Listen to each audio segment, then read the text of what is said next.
Hello and welcome to NDE Awakening Stories. My name is Yoga Pramananda. I am so excited to be here on episode number 3. I have a real treat. We're going to do a little something different today. This is Carrie Pullaro.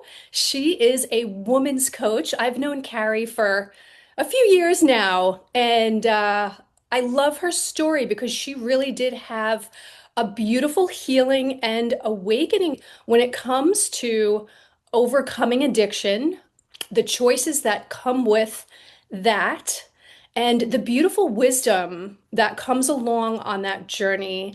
So, hello, Carrie. Hi, Yoga. Thank you for Hey. having me. Yeah, thank you for coming on. I want to start out with if you could just kind of take us back. So before you made this choice to go on this healing and awakening journey of empowerment, what was kind of your life like? Or my life, it was a lot of chaotic. It was like it absolutely was chaos for sure. I was partying all the time. I was just living like that lifestyle, working at a strip club. So I was always out in that environment, and what I wasn't recognizing was all of it was being fueled by shame, right? Like, and this belief that I could never do anything else. This is Yeah. what I know, and this is all I can do. Which, of course, all of that was fueled by shame. Yeah.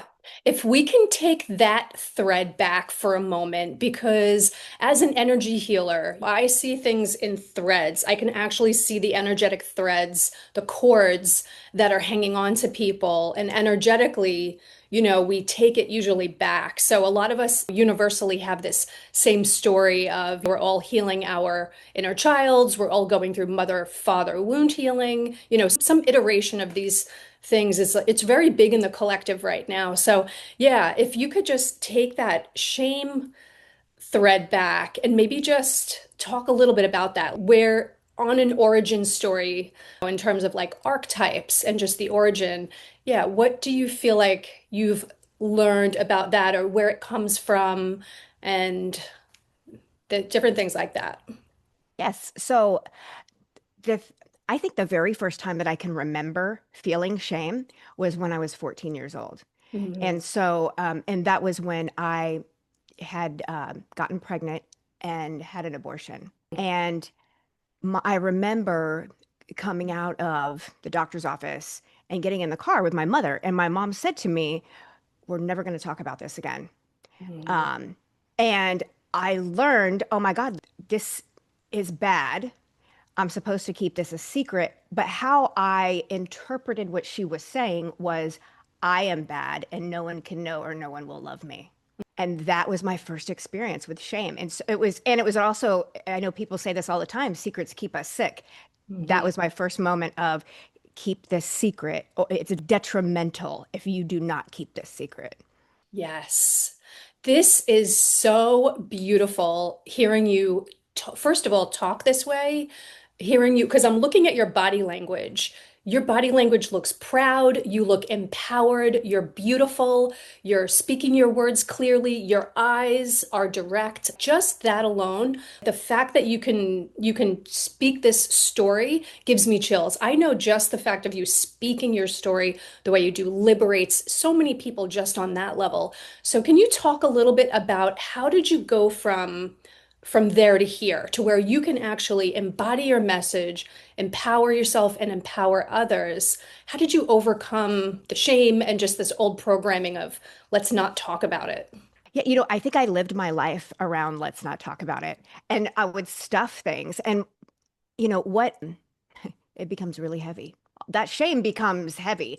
And there were other moments in my life that were pivotal moments that I can recall of like testing positive for herpes, getting Hmm. in that relationship and this man cheating on me, um, my first divorce. All of those moments for me were translated into, see, you're not good enough. And if people really knew who you were, you would never have been in this relationship, or you aren't deserving to have an extraordinary life. And I began to believe these things. Mm. And the things just started adding up and adding up and adding up until it became so heavy for me. Um, I was began drinking and partying when I was very young. but it got very prevalent as through my 20s and 30s. And I remember finally meeting someone, um, and I was tired. Like I Yeah. remember being tired. I've been doing this for years now, and it didn't matter what I did. I could never outrun that feeling. Mm, That feeling of not good enough, that feeling of why am I even here? I'm worthless. mm, It was that part was just so heavy for me, but I couldn't identify what it was. I just knew that I was trying to get away from it because I didn't want to sit with that. Because I thought that I was really going to die if I felt my feelings. I had never learned that feeling mm. your emotions and your feelings was okay. Yeah. Um, Especially particular emotions like anger, rage, being like sad, the things that Yeah. we label negative emotions. Uh, I was never allowed to, well, not that I wasn't allowed to feel them. I was never allowed to express them. It was frowned upon if you had expressed your emotions in my household. Because my parents didn't know what to do with emotions. They learned the same thing. Yeah. And I finally was tired and I'm like, there's got to be something else. I just didn't know what it was.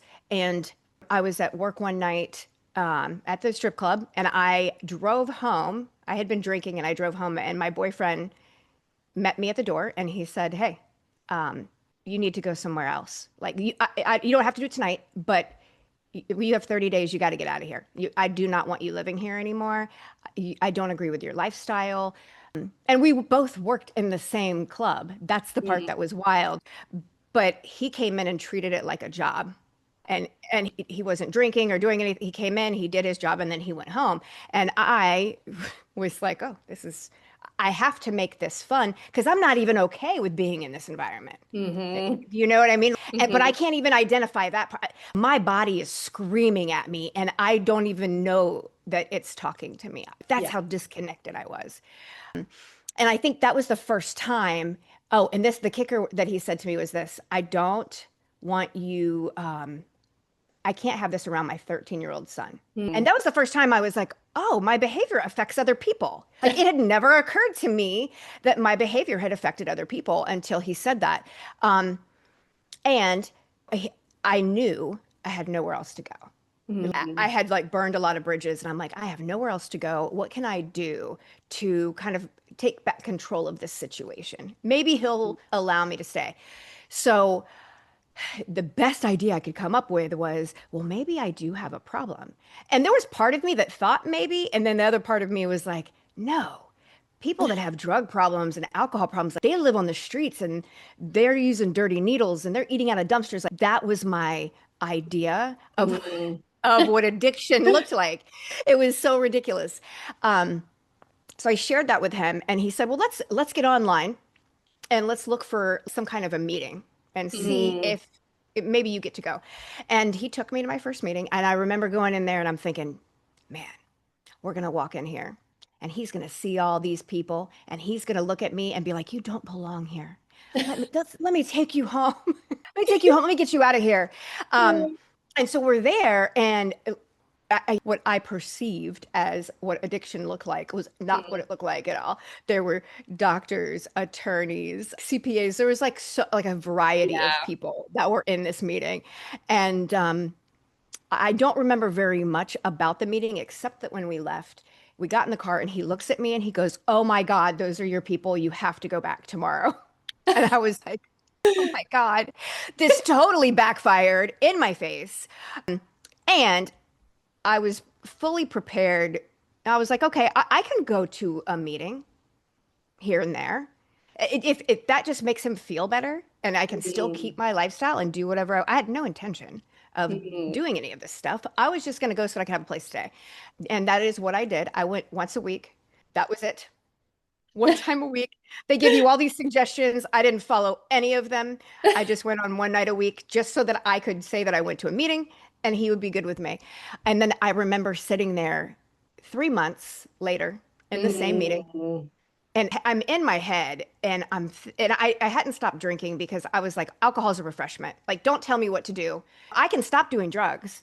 I stopped doing drugs. I just didn't stop drinking. And I was so offended by the fact that they would even ask me Yeah. to not drink. Um, it was really funny. But I remember sitting in this meeting and in my head, I was like, this program's stupid. It sucks.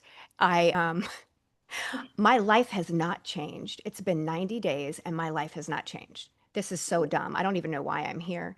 And there was this, out of nowhere, this old man starts speaking and he said, a lot of you guys think that you can uh, learn recovery by osmosis.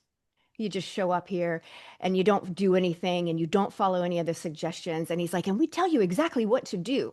And he goes, it's just so easy. If you go and you're baking a German chocolate cake and you just get the box and you read the recipe and you do everything that it says.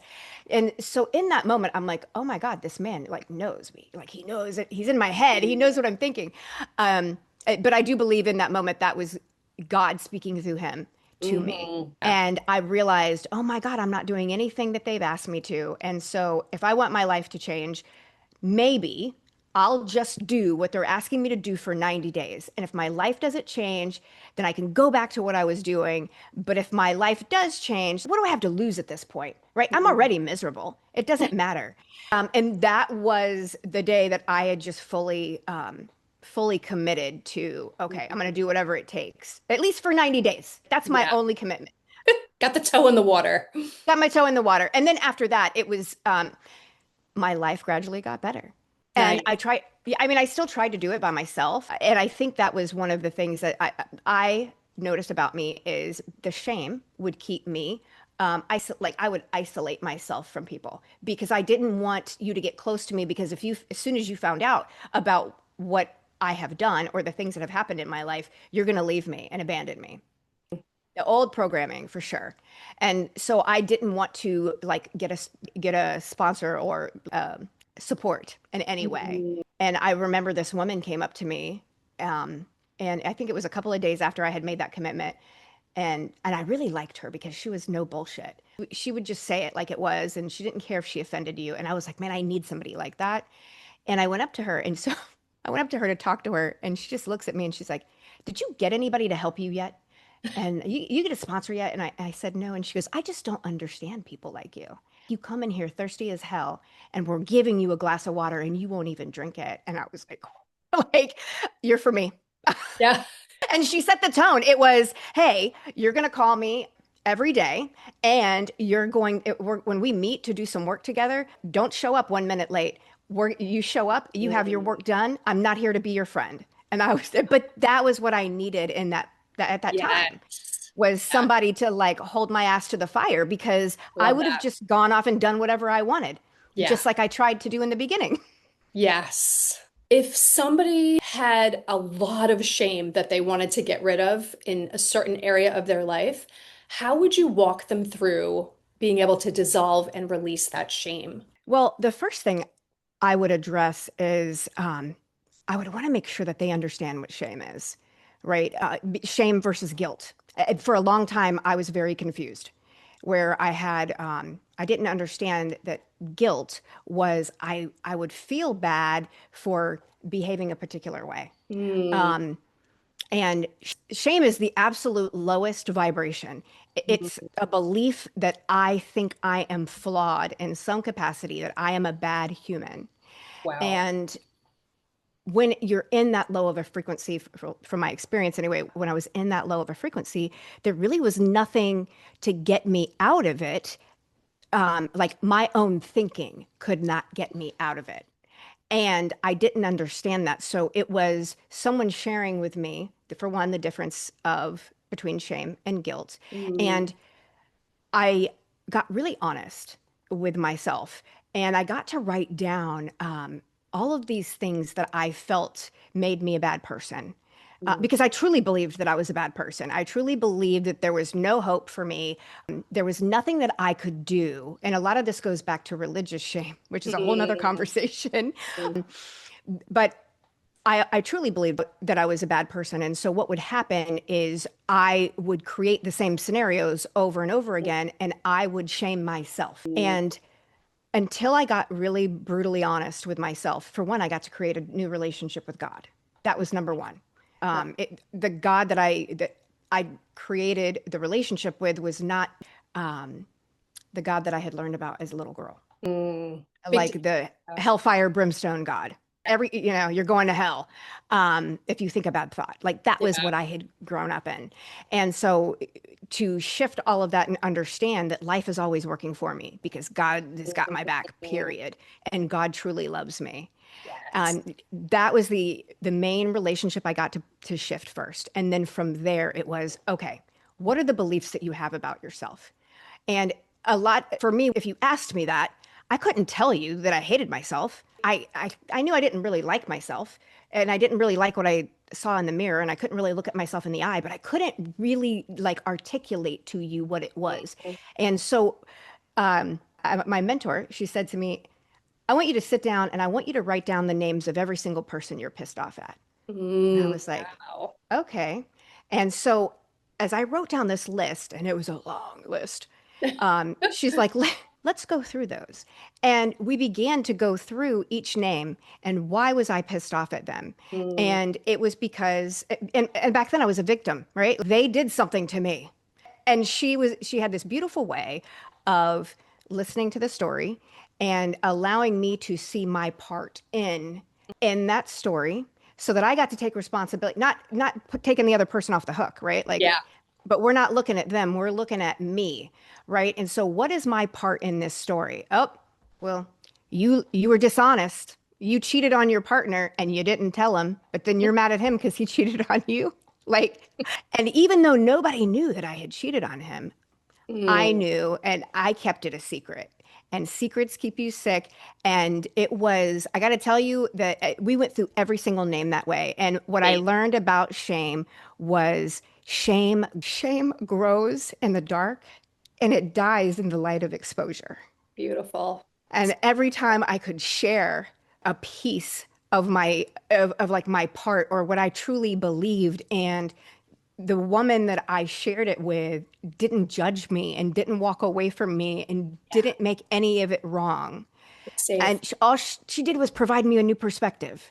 And that allowed me to just begin to release it. And then I got to see that, oh, I'm not the innocent party here.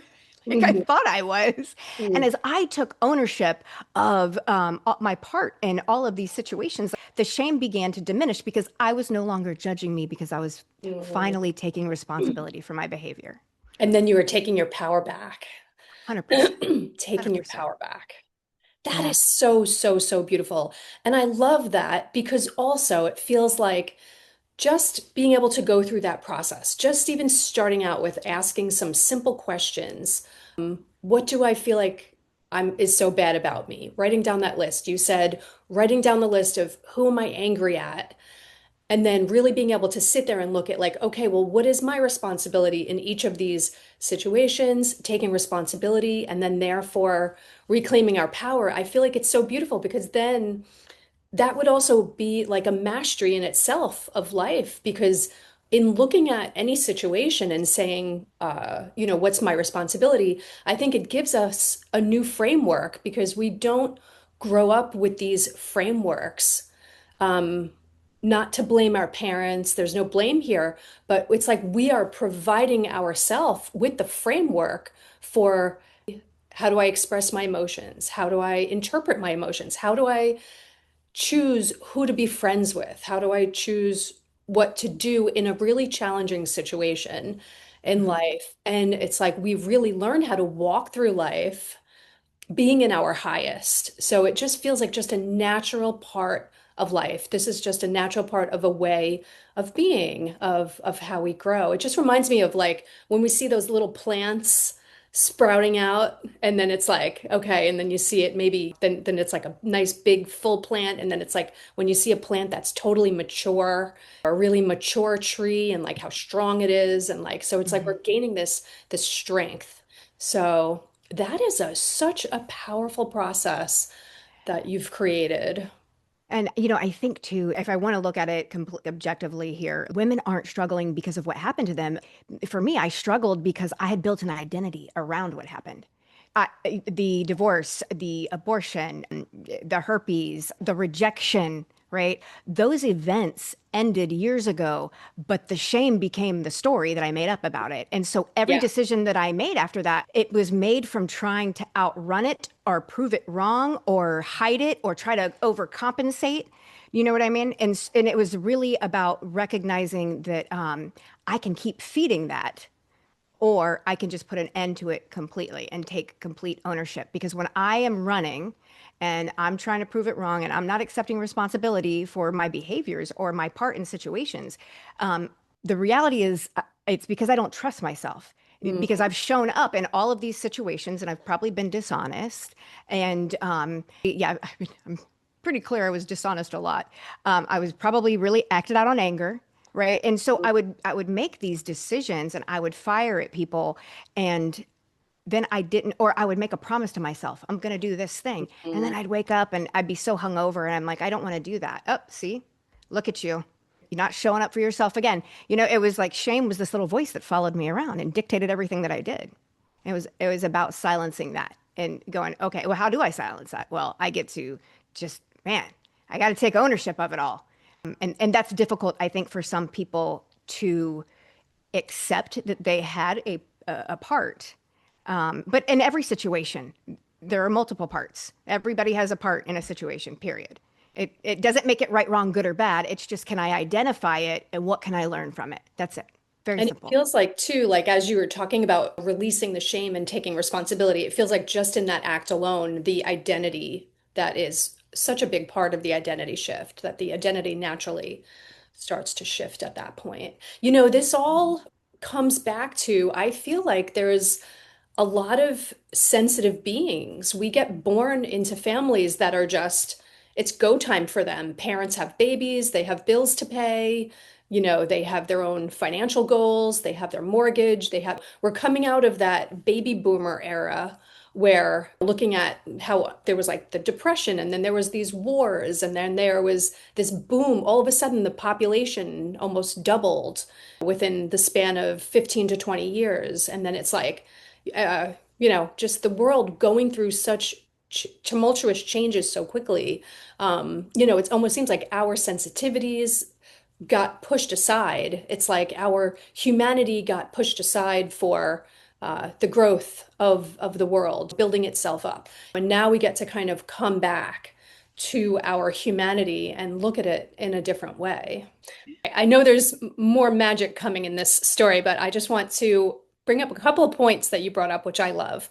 One of the points was when you said you were resistant because you felt like if you did this, you would die. That really, I think so many people go through that. Maybe we can just go into that a little bit because I feel like that is the part of the mind and the part of the identity that actually does die. And I think now, in the conversation that we're all having in the world collectively, we're realizing that that is the welcomed gift. We want to have these parts of our identity die. We want to go through the death and the rebirth. It's actually my favorite theme that exists. I love the theme of rebirth. So, Yeah. can you talk a little bit about that? Because as this part of your identity is sloughing off and dying, did you begin to embrace now the death? Did you begin to embrace that walk and leaving behind the past and moving into the future? Yeah, I mean, there definitely was a grieving process. I mean, it was, you asked me to give up my best friend. Drugs and alcohol were my best friend. Yeah. And I got to go through that grieving. And then I realized I felt like I was going to die because that part of me was dying. Yes. She needed to die. She served her, and not die. I'll never see her again. It was her identity had expired. And it was okay, she served her purpose. And I could look at her with appreciation because she was strong enough to get me there. Yeah. Like, and I think that was the part where it's like, I felt like there was this internal tug of war of, Mm, oh, I want to be over here, but I want to experience the joy over here. mm, There's no joy over here. And for me at that time, pain was my biggest motivator. I wasn't being pulled toward the joy. My ass had to be on fire before I would ever do anything. mm. And stepping into the new identity, it took some time to Yeah. fully let go of her, Yeah. and be like, okay, thank you for everything, and I get to move forward today. I get to Yes. live life differently today. And yeah, I think that was recognizing, well, after the 90 days, when my life got better, I was like, whoa, I didn't know I could feel this good. And it's only going to Nice. get better from here, right? That was Yes. only 90 days. Ugh, let's just see what's going to keep going. Let's keep going Yes. and see what happens. This is beautiful. I love that. This is actually really such a great illustration of one of the things that I always, when I'm doing detox healing with clients, one of the concepts that I always take people through is having them go back and look at, because this is a normal part of life where we come up with a solution, but then eventually that solution has an expiration date, or the solution eventually becomes the problem. So I think that's where people have, a hard time moving forward and stepping into these new versions of ourselves, because inevitably the solution that works at one point might last for 2, 3, 5, 10 years, but eventually that becomes the problem. And now we have to move into the next phase. So that's really beautiful. The other thing that you said, which I love, that I want to highlight, is that with shame, shame is so tricky because we think if we tell the truth of who we are, the more vulnerable parts, that people are not going to love us. But when actually, in fact, it's the opposite. It's when we are vulnerable with people, that's when they actually see our true colors, our true light, and then they actually love us more because now we're showing our true colors. So it's really funny how, in the conditioning or in the nature of the world, how we're blocked from our vulnerability when really that is the piece that connects us all. Yes, and as you were saying that when you're talking about vulnerability, and you put your hand right here, I realized that when you just said that was vulnerability is for me was being exposed. And I felt like that was me being naked. And oh my God, that was the part that felt like I was going to die. My nervous system was on high alert because of the conditioning that I had had of, hey, if people were going to keep this a secret, right? I had just interpreted that of, oh my God, we have to keep any bad decision a secret, or what you, Mhm. nothing's right, wrong, good or bad, but if I Yeah, considered it bad, and I yeah. thought I would be judged, the reality is I'm judging me. So if I'm Mhm. judging me for it, I think you're judging me for it. And now I don't want to talk about it because I want to keep our relationship. I want to be accepted, Yeah. is really what it is. It's beautiful. That's beautiful. I love that. Good. So now you're at the point where you meet this woman and she's your sponsor. Okay. Maybe we can go forward from there because I know we're kind of going into there's a part two to this story where now you're going to experience this woman, but then you're also going to evolve even to the next evolution of where the journey has taken you, right? Oh, yes, absolutely. Yeah. And I had been in the program for many, many years, and and I had done a lot of work. I had worked with so many different women, and I had decided that I definitely wanted to do coaching. I just loved working with women Yeah. and just seeing the light come back on in their eyes, Mm, after they had experienced so much shame around their bodies and just around decisions that they've made. mm, And I think one of the big moments, and I do want to talk about this because this was a lesson I learned in vulnerability, was during COVID. I was doing work with a mentor, and I was doing work specifically on the shame I was carrying for testing positive for herpes. mm, And I called her. I said, "Hey, I want to go live on Facebook.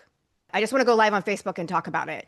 And she was like, "Okay, are you sure you want to do that?" And she's like, "I'm not going to tell you to do it. I'm not going to tell you not to do it. But if you want to do it, I'm going to show up and I'm going to support you."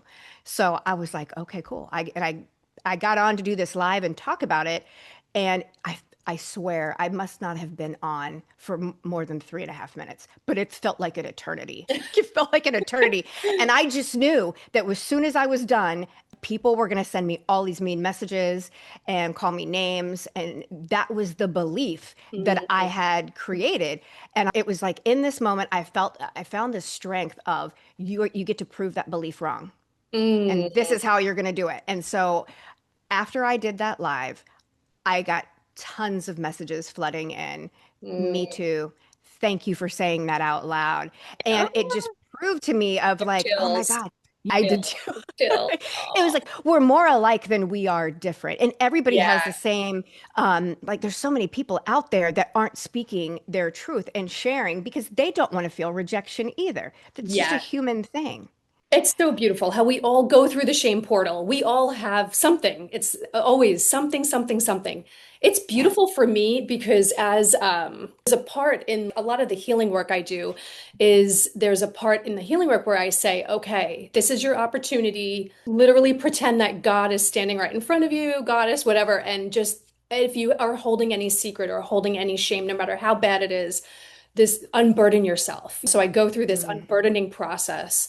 And the things that I've been able to hear are just wow, wow, wow, wow. People have told me things like a married man telling me that in order to get his very high paying position, he had to sleep with a man and he's never told his wife and he's been carrying the shame because of this sex Mm. act that he did for basically for his annual salary. And then like one of my clients, telling me how his whole life he's had these fantasies about killing his parents, like it's nothing he would ever act upon, but it was just this constant, we were able to get to the root of it and where it came. For him, it actually came from a past life where he had Mm. karma with his family. And anyway, there's always a root to everything. But for me to being able to hear people's shame, to hear it, like the things that people have been carrying around that they've needed to unburden themselves with, it changed me. It helped me release my shame. And so, because I've experienced that for the last 20 years, when you say, you being able to speak, your experience, I'm sure that that healed so many people were able to release their own that day, just hearing you talk about it. Oh yeah, and it just felt so freeing. At that moment, I felt like I was on top of the world. I had lost 100 pounds. Yeah. It was like I was carrying all of this stuff on my shoulders, and I didn't realize how heavy it was until I let it go. And then I realized that, oh my God, this is something that we get to talk about. Our shame stories. We should share them because in in the sharing is where we heal. So how did it go then? So then you told your story and now you're coaching women because that's the one thing I've loved following you for the last years because you're a natural coach, you're a natural healer. You really embody your feminine empowerment. And I just feel like the message that you're consistently delivering to other women is just so empowering. It's so beautiful. So yeah, I would love to just hear, just more about how it was coaching with that woman and then what your next evolution was. I think what she taught me the most of was I don't need a man. And what I mean by that is not that I literally like don't need a man. It's great to have a partner. It absolutely is. But what she really was teaching me and conveying to me was you get to love and accept you Mm, first before you can be loved and accepted by a man, or before you can love and accept a man. Because if you don't heal whatever is within you, then you're just going to project that on to somebody else. And that's not fair. It's not right. And we don't do that today, right? We get to be in integrity with ourselves. And that was one of the lessons that I had learned from her. And I came from an environment like I came from an environment that we manipulated men to make money, mm, right? And I had a belief that men were incapable of loving women and being faithful. mm, I had that belief. Like it absolutely was not true. They could not do it. They just wasn't capable. And it also stemmed from my father had cheated on my mom. And mm, so as I began to heal my relationship with my dad and heal the relationship that I had with myself, after that, it was I can support women in really learning how to love themselves because it all comes back to the relationship that you have with your parents and with yourself, right? The relationship I had with my parents set the tone of all of my relationships, period, even my relationship with God. And like that was the big thing for me. I had always had this fear of God, and it was because I was very angry at my dad, and I had always feared him, and yeah, and I think getting past that part, my dad's one of my best friends today. I like talk to him about everything, but to get there was. that was a road that we Yeah. got to go down, you know? Yeah. Um, and it was really about me forgiving myself and Mhm. forgiving myself, forgiving my dad. And I realized, I'm like, man, I've been angry about things that are none of my business, angry about things that had nothing to do with me at Mhm. all. I just like to judge people. And what was really true was because I judged myself so badly, I wanted to judge you because then I could, for a minute, feel better about myself, just a tiny Mhm. bit. And so after I Mhm. had gone through this experience, I was like, I really wanted to work with women. As I started to uh, work with clients, the one thing that I recognized was women had lost themselves in relationships. They were so consumed with shame that they didn't feel good about themselves, but so they would try to latch on to a man to make them feel good. And then with that would come a lot of different expectations, if you will. Like, I expect you to tell me that I look good and validate me all the time, so that I can feel good. And that's really giving my power away to someone else. And it's not fair. That's not their responsibility, right? I get to learn how to do this within myself. And after working with so many women for a period of time, it became, coaching wasn't like a real business for me then. It was, and it was kind of fun. I loved it. It was like a hobby. I was treating it like a hobby. Mhm. And the shift into it as a business was where I had to get really honest with myself about where I'm at in my personal development and my recovery journey, which looked like when I got really honest with myself was every day I'm going to a meeting. I declare that I'm an addict or an alcoholic, and words have power. I fully believe that. And I know they say we do this to identify and identification, and I'm like, yes, I understand. And that, you know, I think times have changed, Yeah. and it gets to evolve as well. It just hasn't, and that's okay. I Mhm. just knew that I remember talking to my mentor, and he goes, you're going to be, he goes, look at the five people you hang around the most. And I was like, okay. And I'm thinking, because I'm like going to meetings all the time. I know the five people that I hang out with. And he goes, how much money do they make? Because we were talking about business. Yeah. And I start thinking in my head, and he goes, you're never going to exceed that. Mhm. That's your cap. And the reason that it is you will become a product of the five people that you hang around the most. And I was like, oh my God, I'm in at least the meetings that I was going to at the time. Mhm. People were very content with coming in, complaining, not necessarily getting to a solution. And there was no drive. And I'm not going to say everybody was like this. More people than not, there was no drive to create an extraordinary life. Like, Mhm. yes, I wanted to stop doing drugs and drinking and have a great life, but I was like, I want to have an extraordinary life. I want to, like, let's keep going. Like, we don't need to just stop. And I felt like this energy of people were comfortable, Yeah. and I don't want to be comfortable. Comfort is a killer for me. And then I stopped taking risks. And then I fall back into this pattern that I had as a child of if I take a risk, I think I'm going to die. Yeah. The same reaction I get in my nervous system as having to speak up about the shame. Ah, And yeah. the risk and shame, they were very similar to me in the reaction in my nervous system. Mm. So You yeah, are. that was, I had to get honest. And then I was just like, I called the woman I was working with and I shared with her, you know, I don't think I want to be in here anymore. And let me explain to you Mhm. why. And of course she disagreed, and she had valid points that she made.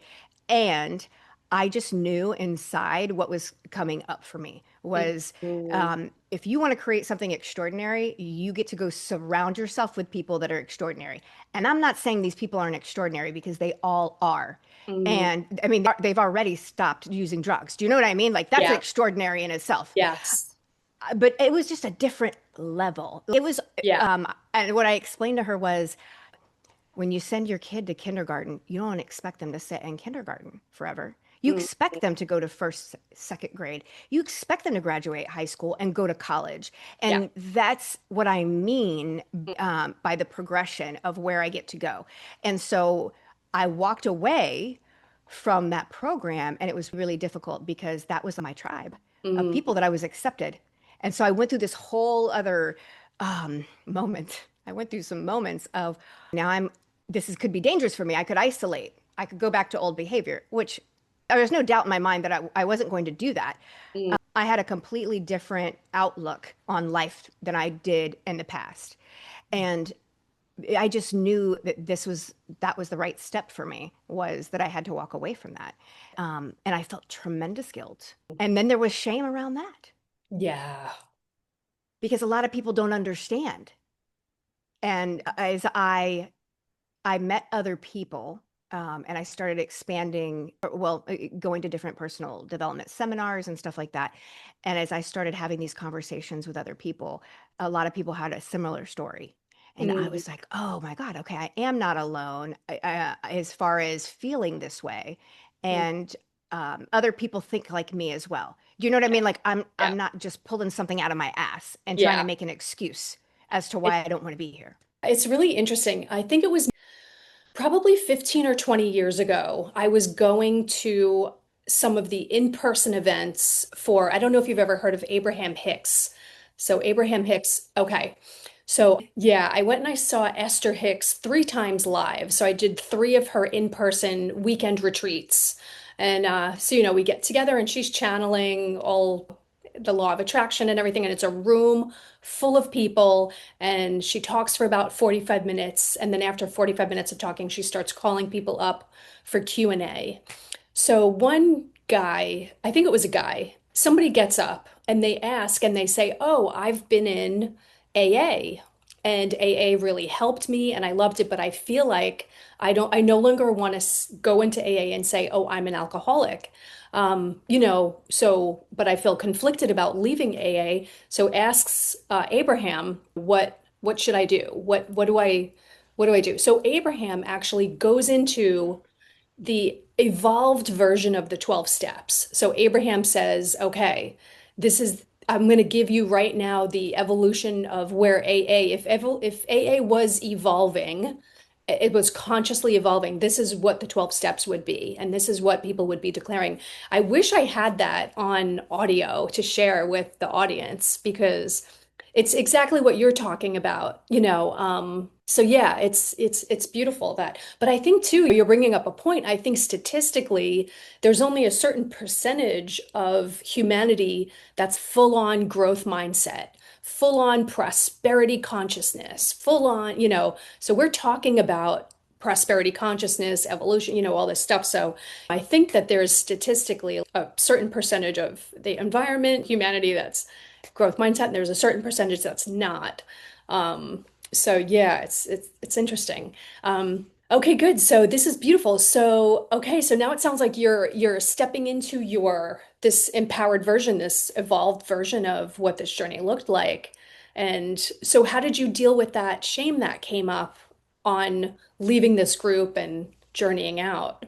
Well, of course, I did what I know to do is I actually did a live on Facebook about it. That's And I great. really felt like when I used that platform, because I just felt like when I used that platform as like just to speak about whatever was coming up for me, it Yeah. allowed me to shed some of that shame because I was saying it publicly.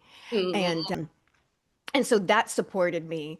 And what I thought was really interesting was how many people in the program were, I don't want to say against me, but yeah, I were very critical. That's the best term I can use. Very critical. And I understand there are some people that have to go, okay, I have to follow these set of rules every single day for the mm, rest of my life. And that's fantastic. There's some people that are like that, and there's some people that are not. mm, Um, mm, I mean, I'm in the belief that yes, I have certain things that I get to follow every single day, and they're going to change. I'm mm, not stuck in that. It has to look this way. When I'm stuck in that, I'm not growing, because I'm not open to possibility of anything else available to me. I had the possibility of I could create a new relationship with alcohol if I really wanted to. mm, And I was successful at that. Doesn't Yeah. mean that I want to drink very much because it's against my values when it comes to health and fitness. You know Mhm. what I mean? So Yeah. it was interesting how, although I had removed myself from the program, how because my values had now changed and I was very clear on my values, they were very different from 20 years ago. Mm. How the things that were so important to me back then were just no longer as important as they were. They didn't Yeah. carry the weight. So if you were coaching someone that was like the way back version of what you experienced, someone who's just like, really in either alcohol or drugs or whatever, how would you, like, what wisdom would you share with somebody like that on how to empower themselves and start to move forward? Ah, well, and I will say this. The 12-step program saved my life. I am a firm believer, and this Yeah. is why. Yes, did I get brainwashed in that program? Yes, 100%, because you have to be. And I Mm. believe that in every transition of your life it requires you to brainwash yourself. Do you know what I mean? If you think about the negativity that I spew out of my mouth about myself, right? And if I really truly believe that, then I'm going to create that. It was just like me being the heaviest I had been at 162 pounds, looking in the mirror, hating what I looked at, talking to myself terribly. And then I would lose weight, but I'd gain it back. And I couldn't understand why, because I fully believed I had brainwashed myself to look at that 162 that pound of, version of me. Mm. And that was all I could see. And there, Mhm. nothing else existed but her. So now it's how do I use that to my benefit? Is I get somewhere that I can change my way of thinking, right? For me, the Yeah. 12-step program changed my way of thinking. And then after that, it was like, okay, well, where am I going to go to change my way of thinking? I started doing some transformational trainings that started to change my way of thinking. And very slowly, I began to brainwash myself into other things, right? And I don't think there's anything wrong with that because our beliefs, whatever we believe to be true, we are going to create that because that is our truth. And so if I believe that I can have this extraordinary life and I believe that I don't necessarily need to be in this program, then I can absolutely create that. But what's going to support me? It doesn't mean I'm just not going to do anything anymore. I still get Mhm. to do the work on myself. I still Yeah. get to create a connection with me and or with my higher power and be guided by my higher power. And Mm. so it's all about it really is. I was watching a video the other day and I was listening to this guy and he said, man, you get to set yourself up to win every single day. And he was like, sometimes I'll just get out my journal in the middle of the day and I'm just like, he's like, I would have just gone to the bathroom. And I'm like, toilets are a win. Think about it. We used to not have toilets. We're fucking winning today. And he's like, I'd write it down. And then he's like, I'd go eat and I'd be like, man, food is a win for me. And he's like, I get so excited. I make myself get so excited about every little thing that I'm doing in Mm. the day because that Nice. causes me to appreciate it.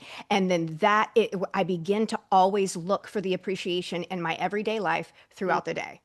And Love I that. was like, Love and that. it's true. There's something that if I see it, it goes into my head. If I write it down on paper, it's almost like I'm creating it. It's law. Yeah, that's beautiful. Oh, I love that. That's so good.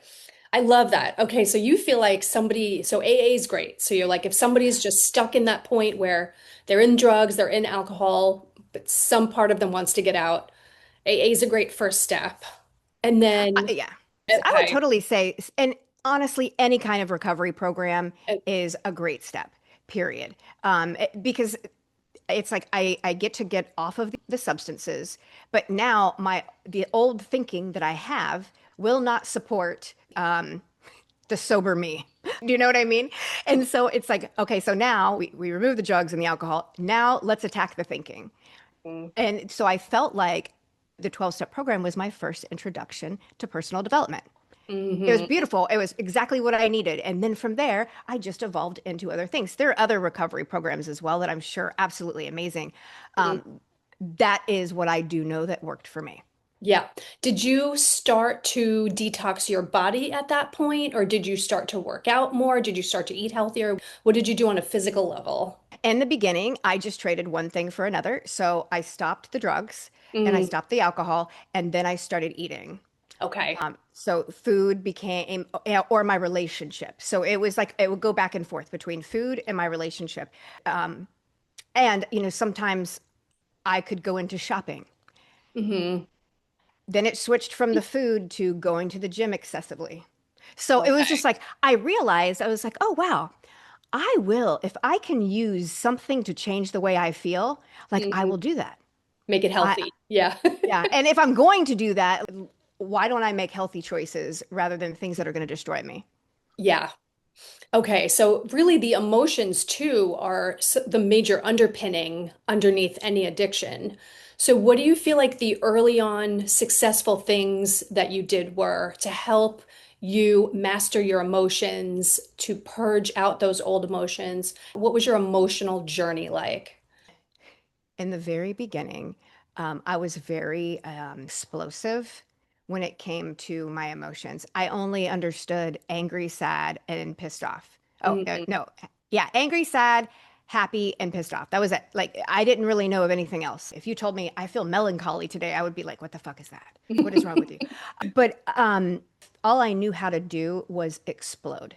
And what I had learned from the woman that I worked with, she said to me, you get to practice. Actually, it was her husband. He said, Carrie, you get to practice the pause. And I was like, what the hell is that? And he's like, before you ever open your mouth, you just get to sit for a moment and just pause and ask yourself, is what you're about to say going to be helpful or harmful?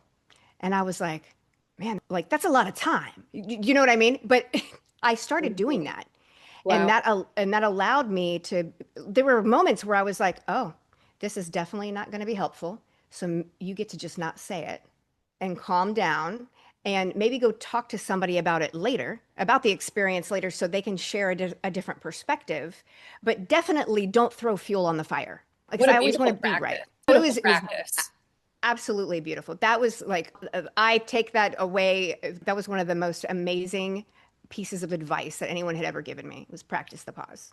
Yeah, because it feels like in that moment when we're pausing, we're also becoming aware of our own internal dialogue, and really realizing like, oh, there's this voice inside of us that's talking, and we can begin to work with our own internal dialogue, which is definitely a way to accelerate any process that we might be in life. That's beautiful. And as we were going through the work, um, and I was recognizing the different emotions that were Mm, coming up, what was really coming up for me was I don't know how to feel them.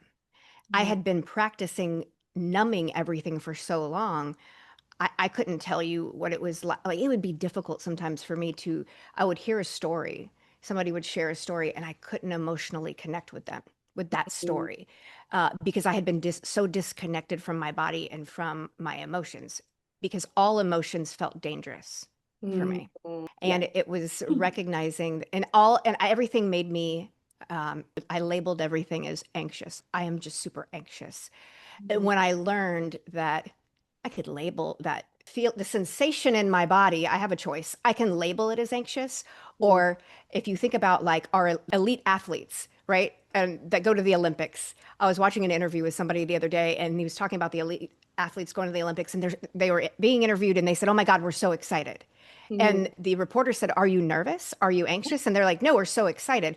And what dawned on me in that moment was, yes, because they're well trained. They know that it doesn't serve them to be nervous or anxious because they won't perform well. That's what they've trained for all these years. That's why they're at the Olympics. They have been able to rewire their mind as like, this is excitement. I'm going to go out and kick ass. Love that. I love that. That's so beautiful. And then the empowerment piece. So now you are a woman's coach. You empower people. You've embodied your own empowerment. Can you talk a little bit about, okay, so now you have evolved. You're practicing the evolution of AA. You have your own, you're no longer identifying with saying, I'm an alcoholic or I'm an addict. You've moved beyond that. And so, yeah, tell us a little bit about your work with women and how you've embodied this empowerment piece for yourself. So I have created what I call the whole woman method, which is empowered mindset, emotional groundedness, um, confidently leading yourself through your life. And I've also added like strength, health and fitness is a huge component there. And after trying for years to compartmentalize coaching into all these, let me coach this area and let me coach this area. And I realized everything touches everything. And so, what can you create, Carrie, that will address the wholeness of a woman rather than just the health and fitness? I had done the health and fitness for a while. And because I never changed the internal dialogue, I always gained weight right back.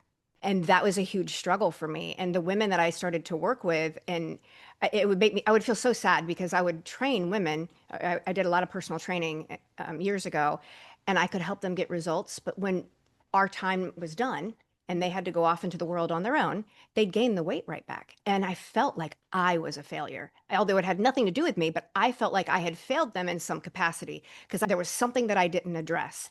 And until I went through all of this huge shifted and gone through my own personal development journey, did I realize this is what was missing. And it's thing touches everything.